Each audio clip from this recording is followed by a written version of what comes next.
Hello students, welcome back to this channel. हम लोग बात कर रहे थे वाटर मैनेजमेंट के बारे में। हम लोग स्टडी किए पिछले लेक्चर में जो है हम लोग स्टडी किए थे कि सॉइल में वाटर का मूवमेंट जो रहता है कैसा रहता है, और उससे पहले हम लोग सॉइल वाटर रिलेशनशिप जो है और डिफरेंट टर्मिनोलॉजी के बारे में स्टडी किए थे। आप लोग अगर नया हो तो फिर आप उसको पहले जाके उसको देख लो और उसको अच्छे से अ, तैयारी कर लो, उसको उसका जो कॉन्सेप्ट समझ लो, उसके बाद इस वीडियो को कंटिन्यू करना।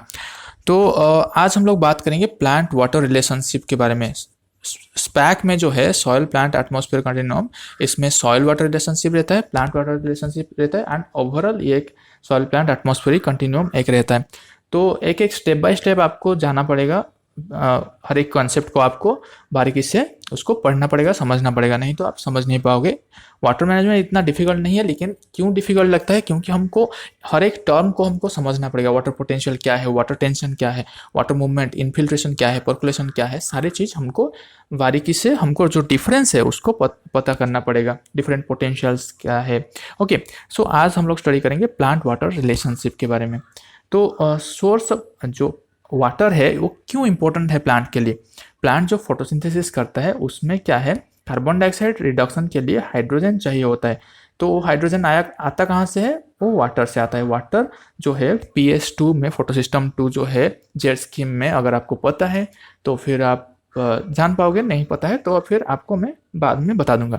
तो जो फोटोसिस्टम 2 में है, वाटर रिडक्शन होता है, उसको बोलते हैं फोटोलिसिस। फोटोलिसिस होने के बाद वो वाटर से ऑक्सीजन रिलीज होता है, हाइड्रोजन रिलीज होता है, एंड इलेक्ट्रॉन रिलीज होता है। जो हाइड्रोजन रिलीज होता है वो कार्बन डाइऑक्साइड को रिड्यूस करता है और कार्बोहाइड्रेट फॉर्म करता है, और जो इलेक्ट्रॉन रिड्यूस होता है, प्रोड्यूस होता है, वो रिडक्शन प्रोसेस में हेल्प करता है। ओके, एनर्जी के हिसाब से हेल्प करता है। And water is also important for respiration. Water is the universal solvent. इसके वजह से, वाटर ट्रांसपायर होने की वजह से वाटर प्लांट में पहुंच पाता है, और डिफरेंट न्यूट्रिएंट, मिनरल न्यूट्रिएंट भी उसके साथ साथ रूट के माध्यम से वाटर में सॉल्युबल होकर वो प्लांट में पहुंचता है, न्यूट्रिएंट भी। एंड फोटोसिंथेटिक ट्रांसलोकेट जो फोटोसिंथेटिक ट्रांसलोकेट होता है, जो कि फोटोसिंथेटिक प्रोड्यूस होता है लीफ में, वो भी डिफरेंट ऑर्गन को जाता है, किसके माध्यम से? वाटर के माध्यम से सल्यूट होके, मतलब सॉल्यूट बन के। उसके बाद टर्जिडिटी, प्लांट का जो लीफ का और डिफरेंट सेल का टर्जिडिटी वाटर मेंटेन करता है। मेजर स्ट्रक्चरल कंपोनेंट वाटर है। ओके, अराउंड 80 to 90% वाटर रहता है सेल, ओके, प्लांट में। तो 80 to 90% of the vegetation mass is water. And जितना भी वाटर ट्रांसफायर होता है, जो वाटर अपटेक होता है, उसमें से 99% ट्रांसपिरेशन होके एटमॉस्फेयर में चला जाता है, और लेस देन 1% जो है water metabolic use of plant के लिए यूज होता है। लेस देन 1% है, ये याद रख लेना। प्लांट वाटर मूवमेंट कैसे होता है? प्लांट में जो वाटर मूवमेंट होता है वो जाइलेम के माध्यम से होता है।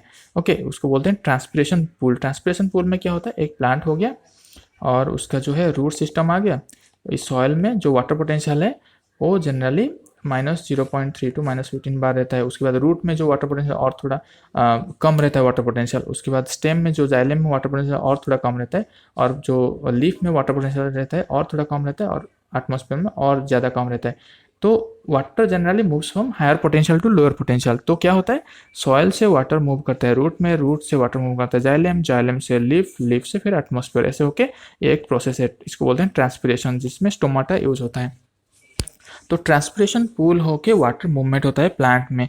ठीक है, प्लांट में जो ऑब्जर्प्शन होता है, वाटर अपटेक होता है, जो कि ट्रांसपिरेशन के लिए, वो किस तरह, दो टाइप का होता है। एक एक्टिव ऑब्जर्प्शन है और एक पैसिव ऑब्जर्प्शन है। एक्टिव ऑब्जर्प्शन जो है वो क्या है, स्लो है, और इसमें एनर्जी का जरूरत होता है, जो कि प्लांट का मेटाबॉलिक एनर्जी जो है, रेस्पिरेशन से जो एनर्जी मिलता है वो यूज करता है। पैसिव ऑब्जर्प्शन क्या है, ये रैपिड है, और ट्रांसपिरेशन पूल के माध्यम से जो ऑब्जर्प्शन होता है वो पैसिव ऑब्जर्प्शन बोलते हैं उसको। मैक्सिमम केस में पैसिव ऑब्जर्प्शन होता है। जो एक्टिव ऑब्जर्प्शन होता है ये लेस देन 10% रहता है, याद कर लेना। प्लांट वाटर स्टेटस जो है वो कैसे मेजर किया जाता है? एक तो वाटर कंटेंट हो गया, उसके बाद energy status of the water हो गया प्लांट में। उसके बाद इनडायरेक्ट मेथड में, जैसे लीफ टेम्परेचर मेजर कर लिए, canopy air temperature difference measure कर लिए, डिफ्यूजन रेजिस्टेंस मेजर कर दिया, ट्रांसपिरेशन रेट मेजर कर दिए। इससे भी पता चलता है प्लांट का वाटर स्टेटस कैसा रहता है। एक्चुअल वाटर कंटेंट जो क्या है, उसका formula fresh water minus dry weight, fresh weight minus dry weight divide by fresh weight into 100। किसका? जो प्लांट लीफ का हो गया, टिश्यू का हो गया, उसका fresh weight minus dry weight divided by fresh weight into 100। Water content at saturation कैसा मेजर करते हैं? Turgid weight minus fresh weight, fresh weight, turgid weight minus fresh weight divided by turgid weight minus dry weight into 100। That measures water content at saturation. Relative water content कैसे measure किया जाता है? Fresh weight minus dry weight divided by turgid weight minus dry weight into 100। इससे relative water content पता चलता है। तो ये कुछ प्लांट में वाटर कितना है उसका स्टेटस मेजर करने के लिए ये कुछ तरीका हो गया, फॉर्मूला हो गया। थर्मोकपल और इंफ्रारेड थर्मोमीटर यूज़ किया जाता है मेजरमेंट ऑफ लीफ टेम्परेचर के लिए। लीफ टेम्परेचर मेजर करने से हमको वाटर स्टेटस भी पता चल जाएगा। क्यों? क्योंकि जब ट्रांसपिरेशन होता है तब क्या होता है, एनर्जी लॉस होता है यहाँ से सरफेस से। तो यहाँ पे जो और मॉइस्चर यहाँ पे जो सरफेस लेवल में, ये जो कैनोपी लेवल में ये ज़्यादा रहता है, तो टेम्परेचर यहाँ पे कम रहता है। अगर ट्रांसपिरेशन ठीक से नहीं हो रहा होगा तो फिर टेम्परेचर कैनोपी का बढ़ जाएगा। ओके, तो पोरोमीटर एक इंस्ट्रूमेंट है जिसको यूज़ किया जाता है to measure leaf temperature, transpiration rate, stomatal resistance. ये मेजर करता है पोरोमीटर ने। Soil depth from which crop extract most of water needed to meet its transpiration requirement, that is known as effective root zone depth और design moisture extraction depth। effective root zone depth और design moisture extraction depth क्या है? जिस soil layer से plant अपना जो transpiration requirement के लिए ज़्यादातर मॉइस्चर एक्सट्रैक्ट करता है उसको बोलते हैं इफेक्टिव रूट जोन डेप्थ और design moisture extraction depth. Okay, if two or more crop of different rooting characteristics due to are grown together, design moisture depth should be based on the crop having shallower root system. अगर दो crop हम simultaneously grow कर रहे हैं जैसे intercropping में, तो design moisture extraction depth जो है, हम मॉइस्चर एक्सट्रैक्शन जो इरिगेशन करेंगे उस किसके हिसाब से इरिगेशन करेंगे? जिसका सैलो रूट सिस्टम होगा, ताकि वो जो हम इरिगेशन किए वो उसका रूट जोन में मतलब पहुंच पाएगा और वहाँ से फिर ग्रेविटेशनल पुल के माध्यम से वो जो डीप रूटेड क्रॉप है उससे पहुँच पाएगा, उसमें पहुँच पाएगा। ये इंपॉर्टेंट है। उसके बाद मॉइस्चर एक्सट्रैक्शन पैटर्न जो है रूट का वो कैसा रहता है? अपर 25% जो है उसमें से 40% एक्सट्रैक्शन होता है, सेकंड जो 25% रहता है उसमें से 30% अपटेक होता है, देन थर्ड 25% से 20% ऑब्जर्व होता है, देन फोर्थ 25% जो लास्ट जो डीपेस्ट रहता है उसमें से 10%। तो सरफेस लेयर से ज़्यादा अपटेक होता है moisture. Okay, then shallow rooted crop जो है वो कौन सी है? जिसका रूट 0.3 to 0.5 मीटर रहता है, जैसे कि rice, onion, cabbage, cauliflower, potato, ये सारे सैलो रूटेड क्रॉप है। मीडियम रूटेड क्रॉप कौन सी है? जैसे जिसका root system 0.7 to 1.5 metre deep में रहता है। Barley, wheat, castor, tobacco, chilli, peas, tomato, ये सारे मीडियम रूटेड क्रॉप है, medium deep. Deep rooted crop कौन सी है? जिसका रूट डेप्थ जो है 1 to 1.7 मीटर होता है, जैसे कि कॉटन हो गया, मेज हो गया, शुगर कैन हो गया, सोरगम, पर्ल मिलेट, सोयाबीन, ये सारे जो है डीप रूटेड क्रॉप है। मॉइस्चर सेंसिटिव पीरियड और क्रिटिकल पीरियड क्या क्या होता है? सीरियल्स में generally panicle initiation and flowering होता है, लेग्यूम में generally flowering and pod formation होता है, शुगर कैन में formative stage is the most critical, most important और क्रिटिकल स्टेज, व्हीट में जो है क्राउन रूट इनिशिएशन। ये जो है आपको याद करना पड़ेगा। मेज में जो है टैसलिंग एंड सिल्किंग, टोबाको में एंटायर ग्रोथ पीरियड। ओके, सो ये क्रिटिकल स्टेज होता है फॉर इरिगेशन पर्पज। उसके बाद इवापोरेशन। इवापोरेशन क्या होता है? जो बिलो बॉइलिंग पॉइंट, वाटर का बिलो बॉइलिंग पॉइंट से ये मॉइस्चर जो लॉस होता है एटमॉस्फेयर को, उसको बोलते हैं इवापोरेशन।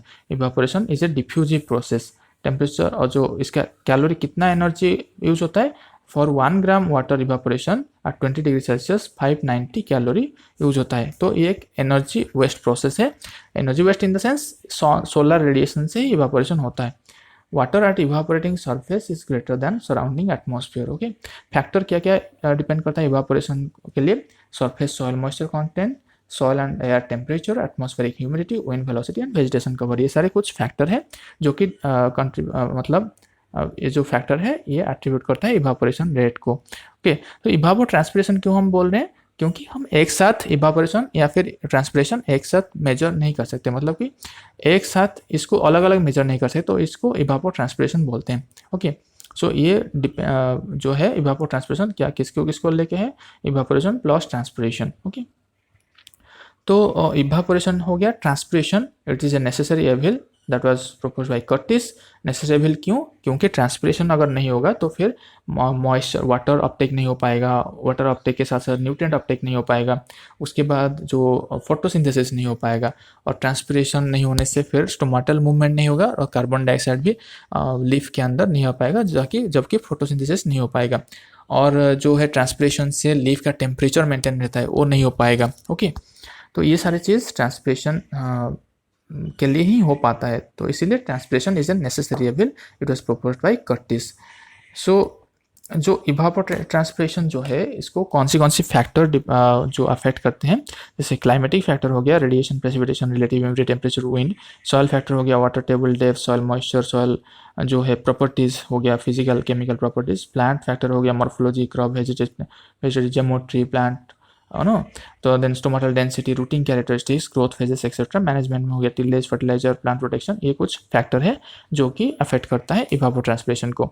इवापोट्रांसपिरेशन, पोटेंशियल इवापोट्रांसपिरेशन क्या है, पेनमैन डिफाइन किए थे, amount of water transported in unit time by a short green crop completely shedding the ground of uniform height and never short of water। एक ग्रीन कवरेज जो है 15 सेंटीमीटर अराउंड रहता है, जो कि कंप्लीटली शेडिंग द ग्राउंड, वहाँ पे spacing जो है पूरा एकदम आसपास रहेगा, कंप्लीटली शेडिंग द ग्राउंड रहेगा, और वहाँ पे जो है वाटर शॉर्टेज नहीं रहेगा। तो वहाँ से जितना ट्रांसफर होगा, इवापोट्रांसपिरेशन होगा, तो उसको बोलते हैं potential इवापोट्रांसपिरेशन according to penman. Okay, सो जो वाटर ट्रांसपिरेशन एंड यील्ड का जो रिलेशनशिप रहता है वो लिनियर जनरल रहता है। तो ये कैसा रहता है, 1 - 80 actual by 80 maximum is directly proportional to 1 - yield actual divide by yield maximum. Okay, तो जो different empirical formula method use होता है टू मेजर 80। ओके, 80 मेजर के लिए, मेजरमेंट के लिए डिफरेंट एम्पिरिकल फार्मूला यूज होता है। There are 31 empirical formula, but 4 are mostly recommended by FAO. So 3 major steps in estimating evapotranspiration. Evapotranspiration कैसे measure किया जाता है, फर्स्ट तो हम लोग को पीईटी, पोटेंशियल इवापोट्रांसपिरेशन, और रिफरेंस इवापोट्रांसपिरेशन 80 जो है वो मेजर करना पड़ेगा। उसके बाद डिटरमिन करना पड़ेगा क्रॉप कोएफिशिएंट कितना है। उसके बाद जो है हमको फॉर्मूला यूज़ करना पड़ेगा, जो कि crop 80 is equal to 80 into crop coefficient. Okay, वो फॉर्मूला यूज़ करना पड़ेगा। तो डिफरेंट जो है डिफरेंट एम्पिरिकल फार्मूला है जो कि हम लोग देखते हैं एस्टिमेशन ऑफ 80 के लिए। डिफरेंट एम्पिरिकल फार्मूला, जैसे कि ब्लानिक-रिडल मेथड हो गया। फॉर्मूला क्या है, 80 is equal to C into P into 0.46 T plus 8। ओके, ये हो गया Blaney Criddle method. Then radiation method जो है 80 is equal to C into W into R S. Pan evaporation method क्या है, 80 is equal to K pan into E pan. यहाँ पे यूएसडब्ल्यूबी क्लास है, ओपन पैन इवापोरीमीटर यूज किया जाता है। पैन कोएफिशिएंट कितना रहता है, 0.7। राइट, मॉडिफाइड पेनमैन मेथड ये सबसे एक्यूरेट मेथड है। वो क्या होता है, 80 is equal to C into W into R N plus 1 - W into F U into E A minus E D. Crop coefficient क्या है, इसका formula crop coefficient is equal to 80 crop divided by reference 80। Okay, 80 और reference इवापोट्रांसपिरेशन। Crop coefficient जानने के लिए information क्या क्या चाहिए होता है, date of sowing, length of growing season. Okay, climatic data में विंड स्पीड, ह्यूमिडिटी, ये सारे चाहिए होता है। लेंथ ऑफ ग्रोइंग सीजन के हिसाब से 4 टाइप का ग्रोइंग सीजन होता है। इनिशियल स्टेज होता है, ग्रोथ पीरियड होता है, इनिशियल स्टेज होता है, देन डेवलपमेंट स्टेज होता है, देन मिड सीजन स्टेज होता है, लेट सीजन स्टेज होता है। इनिशियल स्टेज क्या होता है, जर्मिनेशन टू 10% ग्राउंड कवर जो होता है पीरियड, उसको बोलते हैं इनिशियल स्टेज। डेवलपमेंटल स्टेज जो है 10 to 18% ground cover, 10 to 80% ground cover. Mid season stage जो होता है 80% ground cover to start of ripening, and late season जो होता है start of ripening to harvesting. Okay, तो मिड सीजन स्टेज में जनरली मैक्सिमम क्रॉप कोएफिशिएंट रहता है। ओके, तो एवरेज वैल्यू क्रॉप कोएफिशिएंट का कितना है, 0.85 to 0.9। High value for rice, banana, coffee, cocoa. Low value for citrus, grape, pineapple, sisal. Higher in hot, windy, dry climate than cool, calm, and humid climate. Vary among crop to different reflectivity. Varies according to reflectivity, crop height, roughness, degree of ground cover, canopy resistance to transpiration. Okay, so ये कुछ हो गया जैसे crop coefficient major करने का और reference इवापोट्रांसपिरेशन major करने का मेथड्स। So अगर 80 actual greater than 80 reference, then as constraint by available of soil moisture and degree of canopy cover। अगर 80 actual जो actual में evapotranspiration हो रहा है वो अगर less than 80 हुआ तो फिर हम कंसिडर करेंगे कि सॉइल जो प्लांट है स्ट्रेस कंडीशन में है। ओके, 80 मेजरमेंट कैसे होता है, एटमोमीटर से, इवापोरीमीटर से, लाइसीमीटर से। इवापोरीमीटर फिर कितने टाइप का होता है, यूएसडब्ल्यूबी क्लास है, open pan evaporimeter, sunken pan evaporimeter, portable evaporimeter. Then lysimeter भी यूज़ किया जाता है 80 मेजरमेंट के लिए। लाइसीमीटर डिफरेंट टाइप का होता है, weighing type, non weighing type, then drainage type. Okay, different type का लाइसीमीटर भी होता है। तो 80 क्या है, 80 is equal to weight change जो वेइंग टाइप होता है ऐसे मेजर किया जाता है। Then FAO guideline for 80 reference verb translation, ये आप देख लो। क्रॉप वाटर रिक्वायरमेंट का जो 4 मेथड है ब्लानिक-रिडेल, ये हम लोग डिस्कस कर चुके हैं। Blaney Criddle, radiation, pan evaporimeter, then modified Penman method. Okay, then water requirement of crop, इसको हम नेक्स्ट क्लास में देखेंगे। वाटर रिक्वायरमेंट ऑफ क्रॉप इसका जो है इसको, और शेड्यूलिंग ऑफ इरिगेशन वाटर, इसको भी हम नेक्स्ट क्लास में देखेंगे। तो टिल देन बाय बाय।